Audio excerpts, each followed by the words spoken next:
Good afternoon, I'm Antonina Antosha, and you're watching UATV. We are working in Toronto, Canada, where the conference is going on. The conference is dedicated to the reforms which are underway in Ukraine. UATV channel, together with the Agri Team Canada, is launching a special series of interviews which are dedicated to the situation in which the reforms that Ukraine found themselves.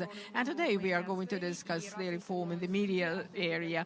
And Artem Bidenko, the State Secretary of the Ministry of Information Policy of Ukraine. Welcome to our studios. Thank you. Hello.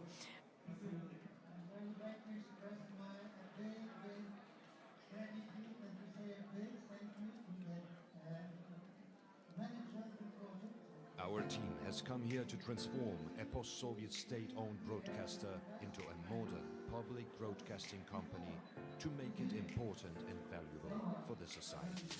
We will deactivate toxic information in Ukraine, independent public broadcasting for every Ukrainian. This is Suspilne. During the last 2 years, we've relaunched and rebooted main TV and radio channels. We optimized the stuff by having cut down about 3,000 employees. We are building new studios and modern high-technology news house. The ratings have raised. We are gradually expanding our channel's audiences by attracting younger viewers and listeners. We've created digital platforms. Hot autumn is waiting for us. By the way, autumn in Kyiv is very beautiful. Welcome. Welcome to the independent media company of Ukraine. We will make Ukrainian informational space vivid and bright. Suspilne is a part of you.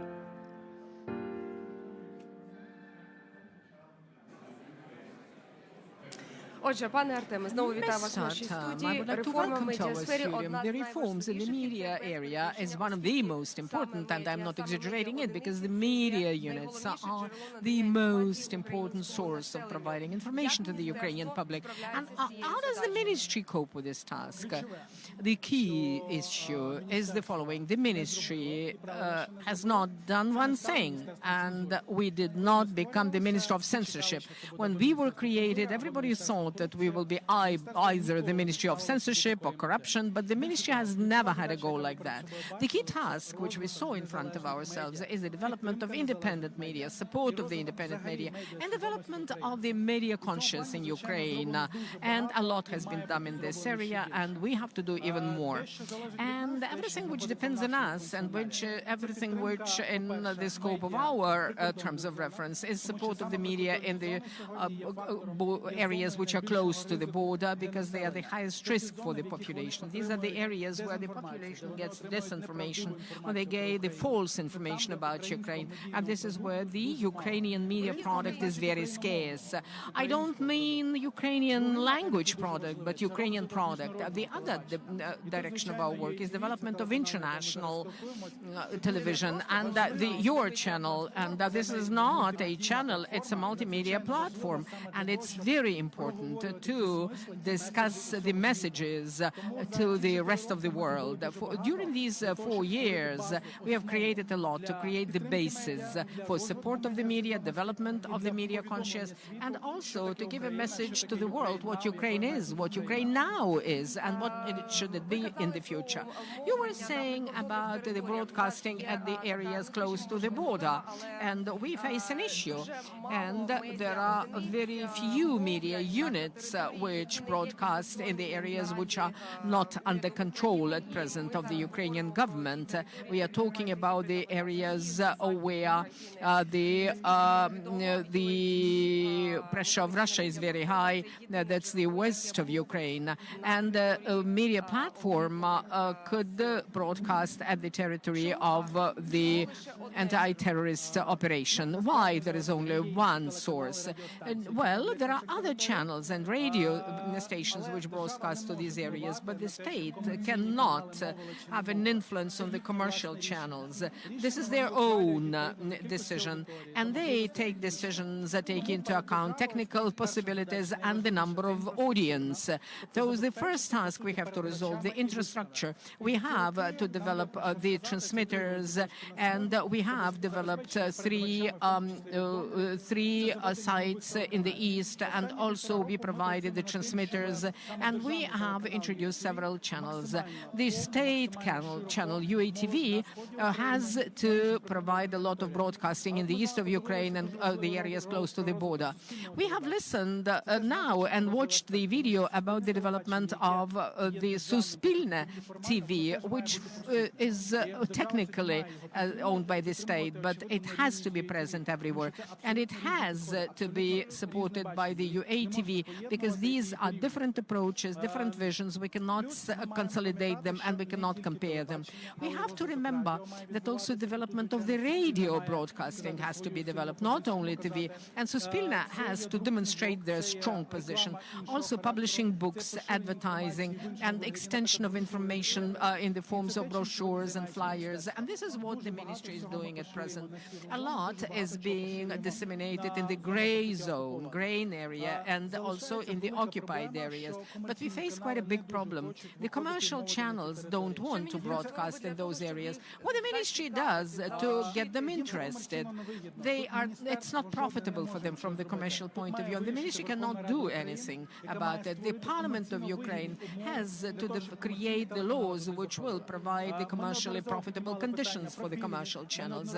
We were talking many times about introducing some privileges or the price of the electricity to extend the signal, but without the Parliament, the ministry cannot do that. Let's go back to Suspilne. The product which is developed in the reform of the media area, the media sphere, is it successful? I cannot comment this statement. I am not working on the media television content. My task is for the television channels, radio stations, newspapers and books should be disseminated in the areas where the Ukrainian product should be present. I cannot comment content. I have no right to do that, but I have to provide all the conditions to create this content and for the people to see it and hear it. You were talking about the conscience of the people of Ukraine. So how are we going to develop it? It's a philosophical question. The state cannot develop the conscience. It's a global category of philosophical character. I will reword it, paraphrase it. How we can teach the Ukrainian viewer to properly analyze the information which they get and understand where's fake and where are, true news. We can start from school, even from the kindergarten. It's education. And at present, the new educational programs are included in the new standard of the Ministry of Education. Now we need more teachers who will teach the children how can they disseminate, how they can understand which is the fake information and which is the correct information. And we have to train these teachers.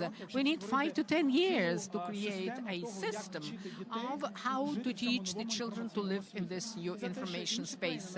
The other countries started this process much earlier, like Denmark, for example. They started to work on it since 60s and 70s, but now we only understood how important it is. We have to carry out educational programs.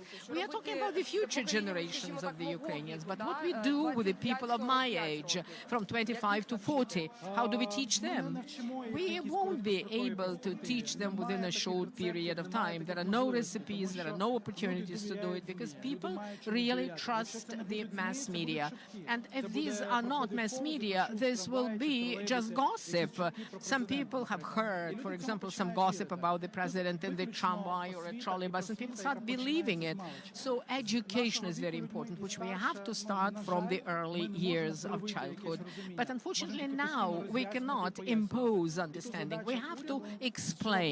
And the task of the government, in the wide sense of the word here, is to speak in one voice and give these official messages quickly.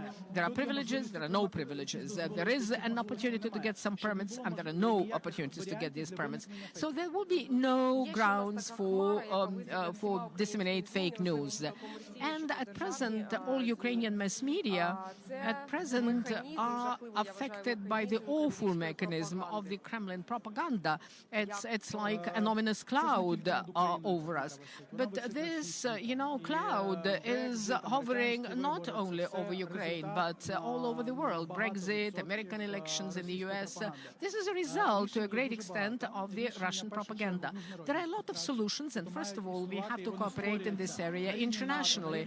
These programs have been developed at the level of the European community, NATO, and the mechanisms of counteraction of the television channels which disseminate information of Russian Federation, and the internal mechanisms. This will be self-regulatory mechanisms. We have to create the conditions to develop the efficient mechanism of self-regulation of the media environment. The channels, the journalists have to decide for themselves. They are not going to disseminate the information which is false.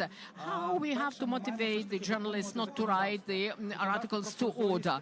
There is no recipe for that. First of all, we have to abide by the law on the transparency of the owners of the media and of financing of the media. If we can see that there are no dirty money which is invested into the channels, well, then we can let these channels exist. And then, after that, there is a question for the journalists, the unions, the organizations which are implementing the standards for the journalist work. The state cannot do anything about it. You were saying that the problems, the mechanisms of propaganda, which is working all over the world from the Kremlin, is a problem of the whole world. And false information, which is disseminated by Russia, is broadcast all over the world, including the situation in Ukraine. So how we, from Ukraine, well, we're now in Toronto, but we are working in Ukraine, so how from Ukraine we can combat it, and how we can tell our international partners the fact that Russia is disseminating the false information, untrue information of things which happen in Ukraine. We have to speak one voice. All the government authorities have to speak one voice in a balanced manner, so that they have one position and it is offered by all the government authorities. And channels communication, we have the channel UATV. The more experts, the more representatives of the authorities are discussing the Ukrainian politics there and tell what's true, what's false, work with the international organizations in the sense that if you want to get the truth in Ukraine, take it from the official sources. And then it will be easier for us and more realistic to provide this information. And there is another great news, a new agency, Ukrinform. What's going to happen within the framework of the reform with the agency, Ukrinform? We are very proud of the fact that the State Information Agency, which provides information in 8 languages of the world, and it increases its audience, is one of the 5 all the media of Ukraine which comply with the journalistic standards the most. And this is for the first time in Ukraine when the government has created the agency which complies with the international standards of the journalism. And this is key. And it is an example of how, without the censorship, without the pressure on the journalists, one can provide honest information, clean information. It's a good example, including for the self-regulating agencies, for the media organizations, how the proper, fair policies, honest policies have been implemented. A lot has been done, and a lot of big plans. Thank you very much for visiting our studio. Artem Bidenko, the State Secretary of the Ministry of Information Policy of Ukraine. Watch UATV, and we are working from our studio in Toronto, Canada, where the conference is going on, the conference which is dedicated to the reforms in Ukraine. See you soon.